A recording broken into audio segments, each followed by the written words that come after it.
Bicara rindu, bicara haru, luangkan ruang imajimu.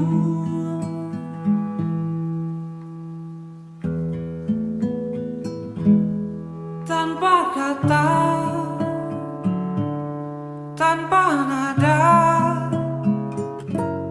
rintik hujan pun menafsirkan kedamaian.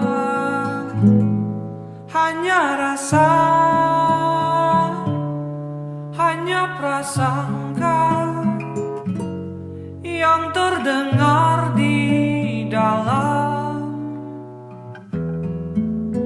dialog hujan.